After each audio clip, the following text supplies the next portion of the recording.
Yeah, good afternoon, students. Very good evening, otherwise.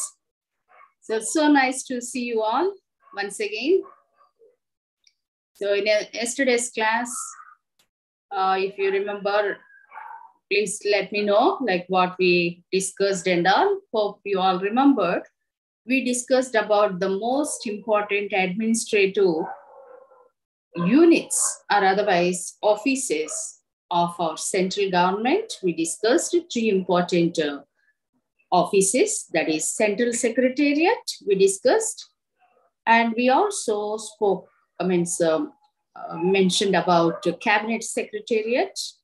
Then I spoke to you about PMO, that is Prime Minister's Office, which plays very, very important role in lawmaking process and all, because it's an administrative body of our nation, having a very highly and senior most IAS officers who prepares the policies and who helps our political executive, that is ministers and the Prime Minister mainly. So those things we have discussed. So Central Secretariat is nothing but the office, administrative office of all the ministers, and cabinet ministry also almost like that, but that is the cabinet ministers, which are very, very important ministries are there. No, those ministries will be working in that office. And of course, separately, we have an office, PMO office, we call it as Prime Minister's Office. There, all these policy issues and appointments of the Prime Minister and his connections with the public, like press conferences, and all these things will be taken care, and all the appointments will be taken care of the Prime Minister by PMO office. Of course, I also told you that our opposition parties now and then they say or criticize, saying that PMO office playing too much of a role which is not given to them, and like that. There are micro, cabinet, it became like that. This is, but whatever it is, they are all the administrative offices we have in our country. And today I'm going to talk to you about Election Commission of India. See, as we all know that India is a democratic nation. We have chosen, or our constitution declared our country as a democratic nation. Of course, before our constitution also, when we are ruled by under the colonial rule of British time also, they introduced democracy. So we are not new to democracy. Only when we got independence, we didn't start it. It's there in our country. As per the democratic ways, our country has been ruled by our colonial rulers also. But here, the important thing is, once we got independence, we need to have our separate body to conduct elections for our country.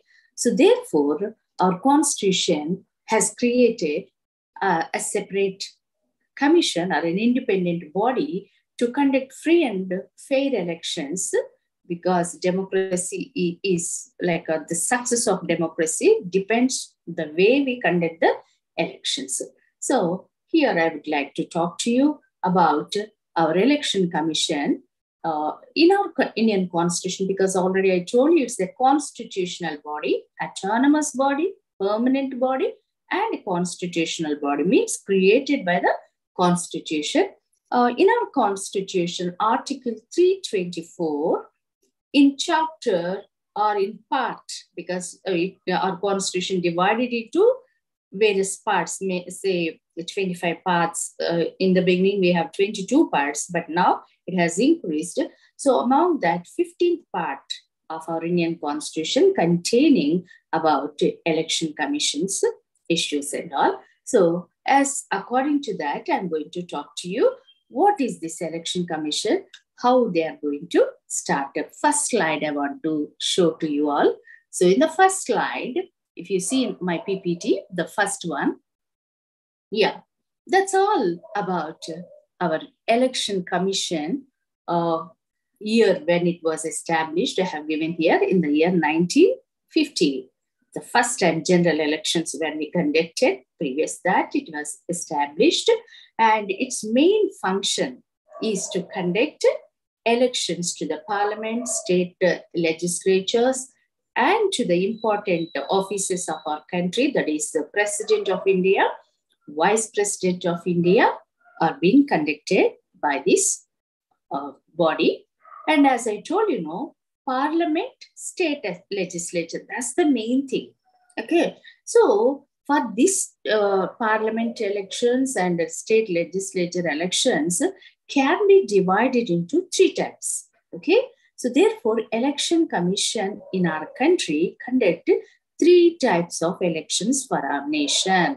Hope you're all listening to me. So this is the very first one is known as general elections. We call it as general election. Second one, by-elections. Third one is midterm elections. Okay, so what is general election? General election are the elections that are conducted once in 5 years, both for parliament, that is one of the house in parliament, Lok Sabha, and for the state assemblies. Okay, as per the term. So it's not at a time. So parliament elections, when the term is getting over, Lok Sabha term is getting over. So before just 3-4 months before of this election thing, the process will start and all. So general elections will be conducted in order to form a government at the central level. And so also with the state. Even in the states, we have state assemblies. For that, their term of office also 5 years. Whichever party gets majority seats in state assembly elections, that party will form the government, isn't it? Therefore, state governments, state assemblies also, once in 5 years, elections will be conducted. Hope you all know that now elections are going on. Today also, there is one phase of elections going on in UP. 5 states elections are right now going on.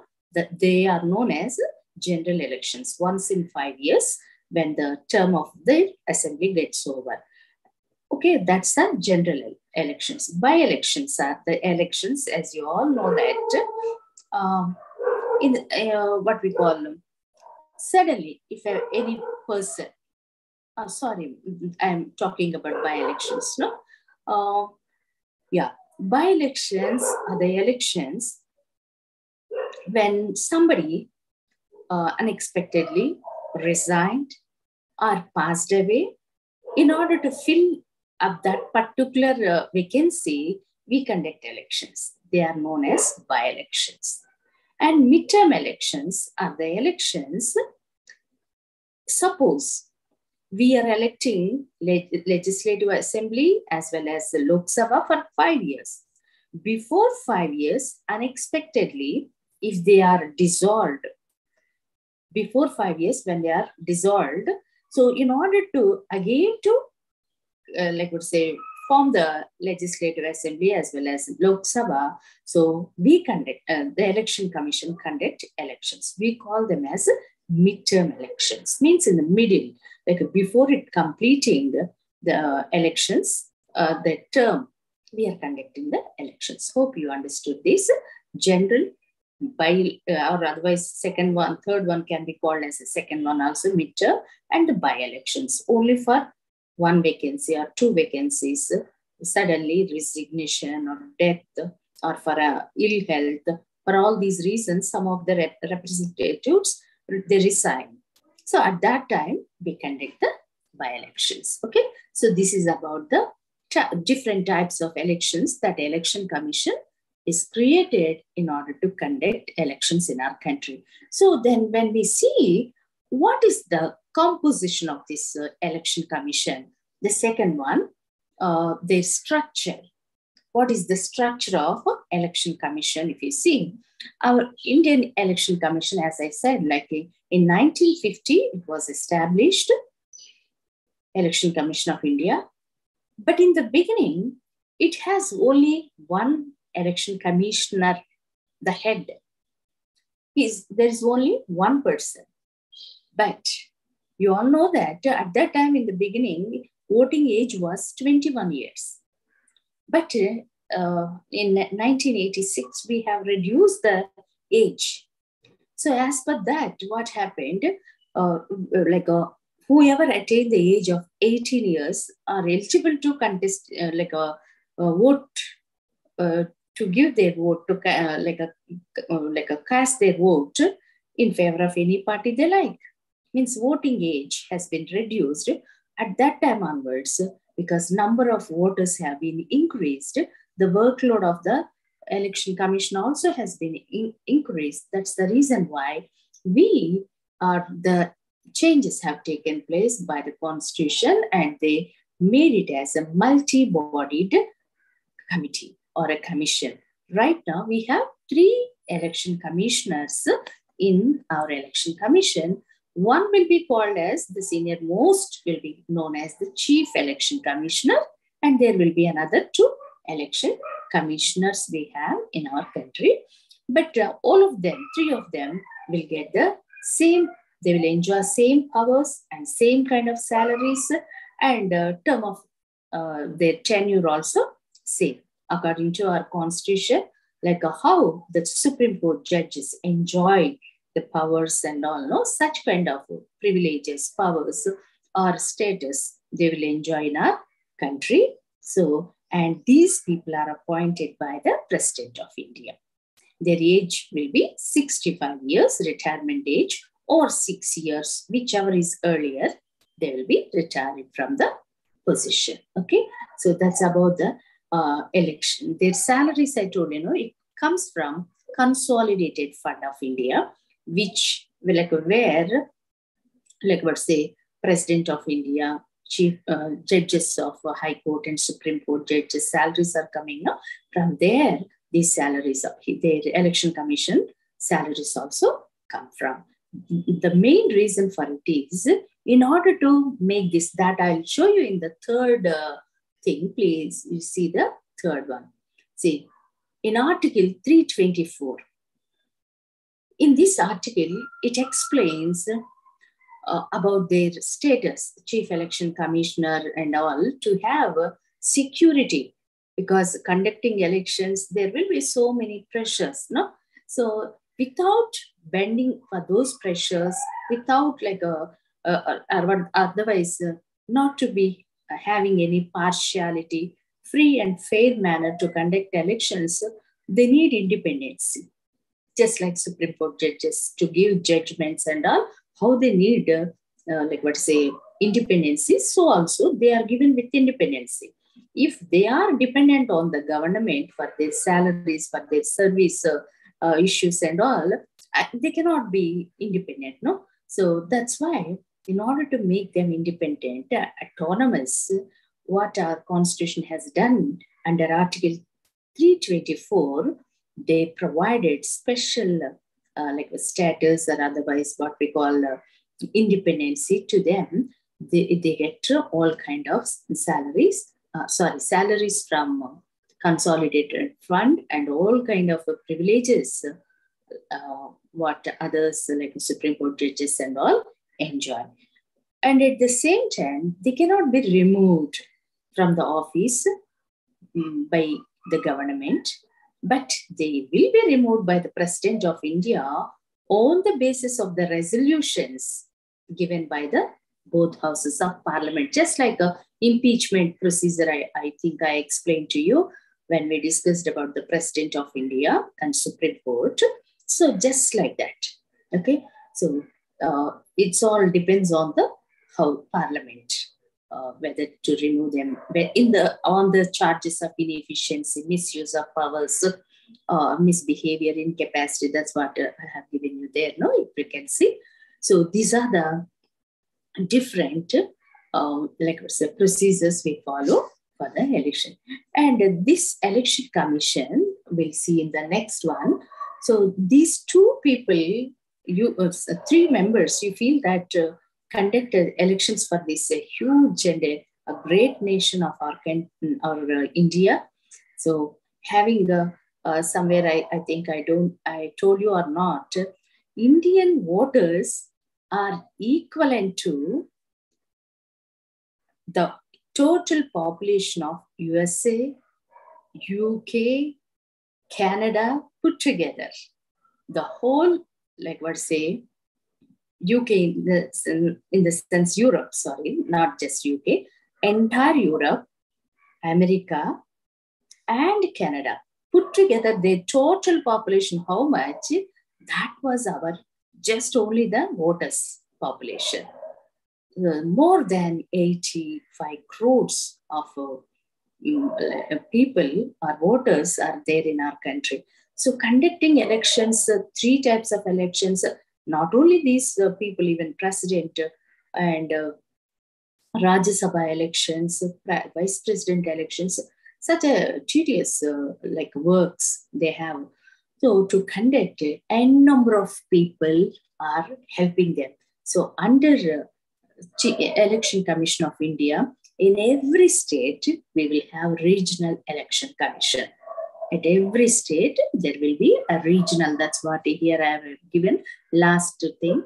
Another election commission or a regional election commission also will be there at the state level. And of course, you all know that in the state, the district collector, the head of the district, he is known as the returning officer. So under his like control or under his like power, the elections are conducted. All the state and as well as central government or Lok Sabha, Rajya Sabha elections will be conducted with the help of district collector. He will be taking the help of revenue department, education department while conducting the elections. Okay, so this is all about the structure of our Election Commission of India. Let us see the powers and functions of Election Commission. As yesterday I told you, if you have any doubts, any queries, kindly write in your chat box. Afterwards, I'll clarify to you. So, the functions of Election Commission. What are the powers and functions or powers and responsibilities of Election Commission? See, here all the powers and functions we can divide into three categories. That is administrative functions, advisory functions, and quasi-judicial functions. Like that we said. But at a stretch, I would like to tell you all these things will be divided into 6 ways. I'll tell you.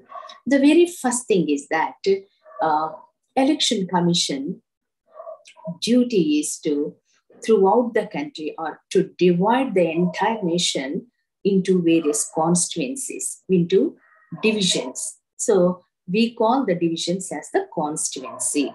For the administrative convenience or for conducting elections purpose, it is divided into various constituencies. Okay, so under each constituency, next slide, functions slide has to be shown. Yes, determine the electoral constituencies throughout the country, then prepare periodical or say revising the electoral rolls or voters list. So because every year 18 people who are attaining the age of 18 years will be joining. So whenever for every year, I think most of you know that January 25th considered to be the Voters' Day, National Voters' Day in our country. We are observing January 25th, just one day before our Republic Day. We are conducting as a National Voters' Day. So that in order to bring awareness among the people, so that they have to register as a voter in this country, in the list of our constituencies, you need to enroll your name.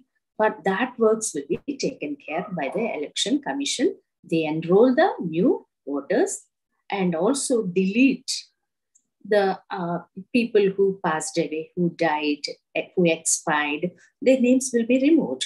Okay, so periodically they revise the electoral list. Okay, that's one thing. Then the second one is that it notifies the election dates. So when elections are going to be conducted for Lok Sabha, when elections are going to conduct for various state assemblies and all will be notified. And after notification, they take the nominations of the applicants who are all contesting in the elections. Their nominations will be taken and they also scrutinize. Of course, as just now I told district collector is the authority, returning authority. I told he works under during elections time. He works under the control of election commissioners of our country. So they scrutinize, looking at their all the eligibility thing and all. If everything fine, they will allow their nomination. If not, they disqualify them. Okay, so papers will be verified. And the next one is that the most important thing is that in our country, that ours is a multi-party system. We have so many parties in our country because our nation has given us chance in order to express your ideology, in order to look after, let's say, you will to give you opportunity to take part not only as a voter, as a rulers, or what we call it as representatives of this nation, to take part in the authority of our nations. So anybody more than like a group of people who has one ideology, they can register themselves as a political party. Okay, for all the political parties, whoever registered, the election commission gives them symbols. Election symbol, because that symbols are very, very important, especially for the mass or illiterates who cannot read the names of the candidates, because by seeing the political party symbol, they can press the button in the EVMs. Because today we have EVM, previous we used to have the ballot paper, no? So in the EVM or in the ballot paper, in the local government elections and all, still we are following ballot papers only. So to give their stamp on that, symbols will be given to the political parties. Okay, so that is one thing. And it also impose restrictions on the election expenditure of the people, candidates. When you are, in the sense, let me speak in that way, that is a code of conduct. What they supposed to, each political party, the candidates or otherwise, how they have to behave during the time of elections, how much they can use their money for propagation or canvassing, for all these things also, because unnecessarily too much of money is spent in the elections procedure and all, or for canvassing and all. So that thing will be, and maybe a morning from which time to which time they can propagate or canvass. These things are also will be given to them. See, in this connection, we have to remember one of important election commissioner who brought actually these reforms in our election commission, that is T.N. Session. T.N. Session is one of the person, election commissioner. Previous also we have all these things, but he is so particular in order to implement them. So from that time onwards, all our election commissioners are very particular regarding the code of conduct of the members. Okay, so that is about the election commission. Hope you understood. Our country having an independent election commission in order to conduct free and fair elections, and 3 types of elections they conduct, that is general, by-elections and midterm elections. And in order to conduct elections, we have what we say 3-member commission, that is like a chief election commissioner and another 2 election commissioners are there. Okay, and this election commission have certain important functions, because it's not so easy to conduct elections for such a huge democratic country like us. We are the largest democratic country in the world. So our voters are, as I told you, more than the total population of US, Canada, and all the European countries put together, how much the population of them. So our voters are that much. Okay, so this is all I explained to you. Now, let us move on to another one that is about UPSC. So today we are discussing all the constitutional bodies, constitutional, what we call institutions, which are created by our constitution to conduct free type of things, fair procedures and all. So let us see UPSC. UPSC, Union Public Service Commission. Union Public Service Commission. Because yesterday we have discussed in our class everything about principal secretary and cabinet secretary, directors, joint secretaries, all the additional secretaries like that we have discussed. Means they are all higher grade, what we call it, the officers of our country, administrative officers of our country. So how these people are all recruited? That is what today's class for us. So in our country, in order to recruit the permanent executive of our nation, we have one independent commission called Union Public Service Commission. So before we discuss about its functions, I just want to give you a brief historical introduction about UPSC. When UPSC has started. So actually, when you see this a Union Public Service Commission, previous to that, there is certain history. For example, when we are under British rule, colonial time, so East India Company used to appoint some officers in order to look after the administrative issues. And all these officers were selected in England. That's a competitive elections who are eligible with education by taking a education. So they were selected or recruited in England. But later for our country, they used to recruit there and they used to send them. No, but in the year 1923, because of about the Act 1919 Chelmsford reforms, no? During that time, the government decided there should be a separate independent institution to recruit the higher civil servants for the nation. So because for that, they appointed one committee, Lee Committee, we call it as a Lee Commission, and in the year 1923 to establish one Public Service Commission and to sort out the various issues, they appointed under the chairmanship of Lord Lee. His name was Lee.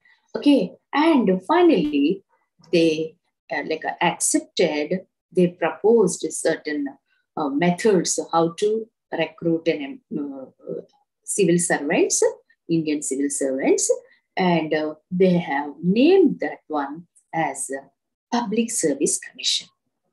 Lee Commission, on the advice of Lee Commission, which was established in 1923, in the year 1926. In the year 90 means later, after verifying everything, after sorting out all the things, in the year 1926 onwards, in India, a separate or independent Public Service Commission was constituted by British government. So to recruit young men in this nation who completed their degree and to be the civil servants for this nation, to help the political executive to formulate the policies and to implement the policies into our country. So let us see. After that, again, this is about 1926, I said. Later, we have one more act also had come, that is India 1935 Act. So according to that Indian 1935 Act, so many changes have taken place. No? At that time, Public Service Commission name has been changed as Federal Public Service Commission. The changed nomenclature has been changed Public Service Commission. Okay, then as we all know that the Federal Commission, after we got independence in 1947, in the year 1950, when we got our own constitution, again, in our constitution, we have named it as Union Public Service Commission. It started functioning from 26 Jan, yes, just like our constitution. When it came into force from that time onwards, the name of Federal Service Commission has changed as UPSC, Union Public Service Commission. That's about the independent commission who recruits the employees, mainly A-grade employees of our grade 1 officers of our country. So let me talk to you what are these A-grade and what do we call them and all. Okay, before we discuss about All India Civil Services who are recruited by UPSC, I wanted to tell you UPSC consisting of how many members? This recruiting body, UPSC is a recruiting body of All India Civil Servants. Okay, how many members they are having, who appoints them and all, and how long they will continue in their office and all. That's the composition and appointment of the UPSC members we will discuss. See, the UPSC members are appointed by the Prime Minister. By the President. Just like how President appoints election commissioners, chief justice of Supreme Court, high courts and all, like that, even the UPSC members are also appointed by the President of India.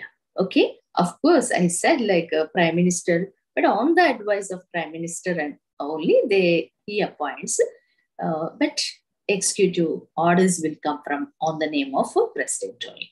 Okay, so their tenure is also just like 65 years or 6 years, whichever comes earlier.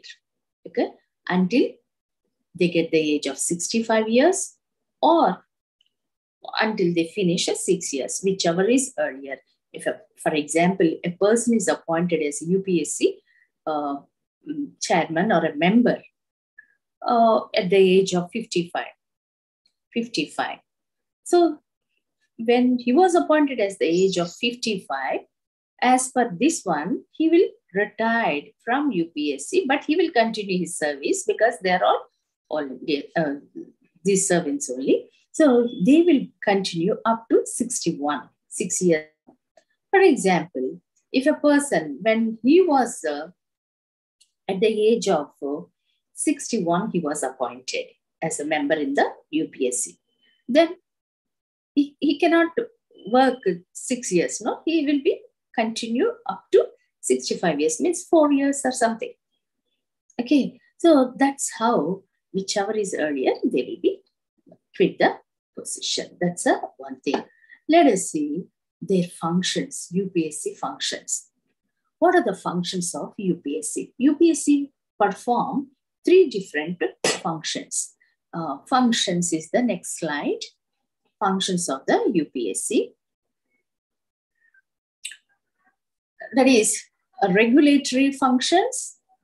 Yeah, one second. The slide is going to be changed, but anyhow, I'll keep on explain so that later you can check that also. So UPSC, according to Article 320 in our Constitution, Article 320 completely speaks about the functions of UPSC. So it performs regulatory functions, executive functions, and quasi-judicial functions. Means some semi-judiciary functions and all. So let me tell you which are called regulatory functions. Regulatory functions means advisory functions. It advises the president and other people, whoever the government or whoever asks them regarding the method of recruitment or regarding the principles to be followed in the appointing the civil servants, okay, their promotions, their transfers and service conditions. Regarding these kind of things, president can take advices from the UPSC. That we call it as a regulatory functions or advisory functions or advisory powers. Okay, we'll call them advisory powers. And another one is that executive powers. Executive powers means conducting elections. Sorry, conducting examination, written examination. All the time, just till now, I explained about election commission. No? That's why conducting election, I'm saying. So here, UPSC duty is to conduct written examination in order to select the candidates for various categories. How many categories are there and all, I'll tell you, just wait. So they conduct annually, mostly in the month of December and June, twice, they conduct UPSC exams. And there are three methods in the conducting exams. That is preliminary examination, then written examination is a descriptive examination, and another one is that personality thing that is known as interview, viva interview, we call it as. So that's how they conduct three types of, next slide please, another examination, that three types of examination, written examinations, yes. These are the, see, please all of you look here, regulatory, which are also known as advisory functions. Second one is executive functions. Executive means conducting the written examination for different categories of All India Civil Services. Okay, and that also includes not only written, interviews also will be conducted. Then another one is that, third one is quasi-judicial functions. It's a very limited powers, but this is related to like disciplinary actions. So for example, if any civil servant involved in the corruption or misbehavior and all kind of things, against them, the government would like to take an action means, so government ask the, the UPSC people or a chairman and the other members. So we have one chairman. How many members will be there will be decided by the President of India. That's why I'm not telling generally 9 members are there last year and all. But it changes from time to time and all. But minimum 9 members along with the chairman is members in the UPSC. So these members can give advices to the government what type of actions they can take against the like a civil servants who involved in various misconduct or any other issues. Okay, so these are the main functions of UPSC. Now let us move on to the next slide. This is about very, very interesting and very, very important, the All India Civil Services. As just now I told you, no? All India Civil Services, please, 1 second. All India Civil Services, you all know that they are the backbone of administration to this nation. So in order to select these people only, we have UPSC. So who are all? Which categories are known as All India Civil Services and all, if you see. So I'll tell you, there are, in our country, there are 24 All India Civil Services. Mostly the subject what you are listening today, that is public administration, most of the aspirants of All India Civil Services, they'll take this paper as an option. Because not only for writing a written examination, even the practice, what they're going to do after they complete their examination, selection, interview or training, after all these things, what they're going to do, entire their service is completely about administration. So public administration speaks about various principles of public administration, in the administration of the country and all. So therefore, All India Civil Services or what we say that it's one of the fascinating services for all the youngsters, especially who completed the like a degree, that is the eligibility criteria. So one has to complete the degree. After that, they are eligible to write All India Civil Services examination. But anyhow, now I would like to talk to you about the All India Civil Services. As I told you, they are the backbone for the governments. They are known as the permanent executive. Most of the time, I keep on mentioning these words. So in every country, we will have political executive as well as permanent executive. Political executive changes once in 5 years, but permanent executive will not change. So how the policies of the country keep on going, it's all because of the permanent executive. The prime minister or the ministers who are there some 10 years back, they are not now. They're not there now. But administration is going on because of All India Civil Services. So their significance, that's what here I have given significance of All India Services. They are backbone.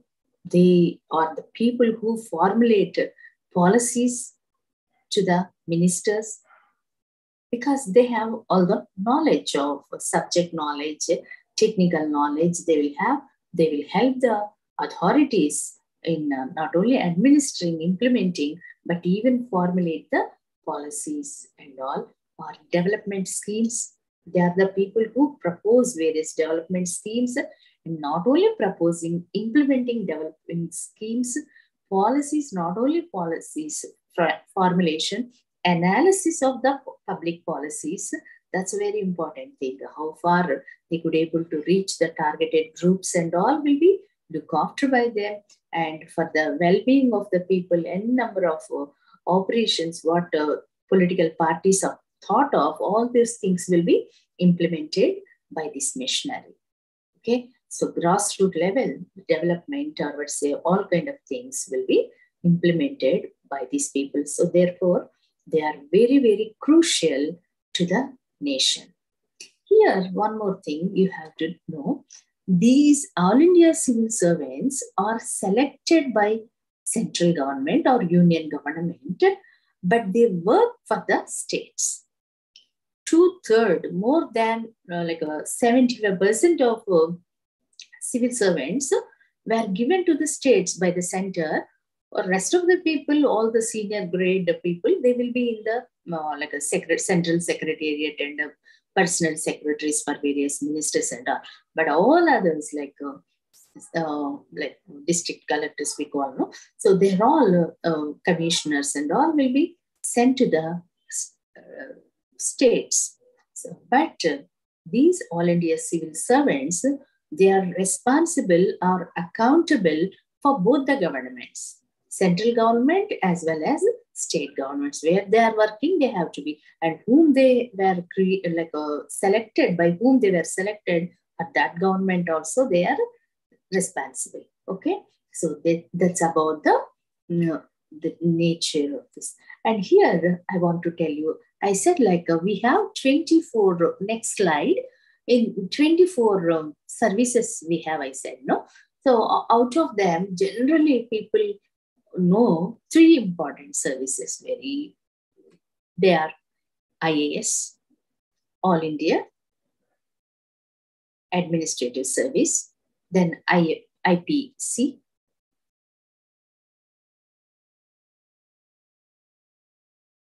IPS, IPCS, and IFS. IAS, Indian Administrative Service, IPS, Indian Police Service, and IFS, Indian Forest Service, as well as Foreign Service. We have 2 services, but generally Indian Forest Service will be here considered. Within the country, they are all serving. That's why All India Civil. And IFS, that is Foreign External Affairs issues, diplomats, ambassadors, and all high commissioners, they are also part of civil service. But here IFS means generally people believe that the Indian Foreign Service, but actually it is the Indian Forest Service. We consider here as the three important administrative services of the nation. Okay, all their once these All India civil servants were selected, they have to go through probationary period. So Lal Bahadur Academy of Administration we have at Mussoorie. There they'll get the training, administrative officers, whereas police, Sardar Vallabhbhai Patel Police Academy, which is in Hyderabad, they will take like a training, probationary training, and after that they will be into the services. They work in the deputation in various places, and they also work as directors for various public sector companies and all. So this is how the All India civil servants are posted in various places. Indian Medical Service, Indian Railway Service, Indian Revenue Service. They are all part of these 24 All India civil services. We have 24 All India civil services, not only just 3, because we all know only those 3, but rest of the things in the next time, whenever I have time, I'll show rest of the 21 services also apart from these 3. Okay, so finally we have come to the conclusion for this lesson. That's about civil servants at whatever level. The name itself implies they are national level servants. So at the country level, they serve. They are like they promoted, they will be transferred from one place to another place by the central government once they are appointed.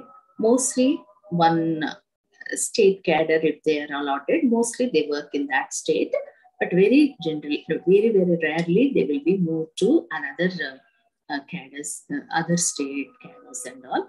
But with the promotion, they go to central government offices, like as last time we discussed, no, PMO office, or let's say cabinet secretaries, like that, they will get the thing. Okay, so this is all about the All India civil services, which are recruited and implemented, enforced by Union Public Service Commission in our country. So with the help of All India civil services, only in the country, all kind of administrative works are going on. Let it be the policy making, policy implementation, welfare schemes implementation, developmental activities, all the things are taken care by these people. Okay, so that's about the class of today. So you can take this one. Yeah. So any participant had any doubts, means I can clarify with this today's class about Election Commission, UPSC, and All India Civil Services we have completed. Recruitments and All India Civil Service, as we don't have in our syllabus, that's why I didn't explain to you how the examination conducted and all. That also very interesting thing only you have to know. And here also for UP, in the Election Commission, I think I didn't speak much about their what we called administrative personnel, who are all making helping the clerical works and Nirvachan Bhavan, like that. We have Election Commission office at Delhi. So there also they have secretariat. In that secretariat, a number of secretaries are working in order to help the Election Commission. Means back work, what's this, behind the scene for conducting elections, what we see. But behind that, there are a lot of administrative work will be there, no? So all those administrative works will be done by various officers in the Election Commission office. Okay.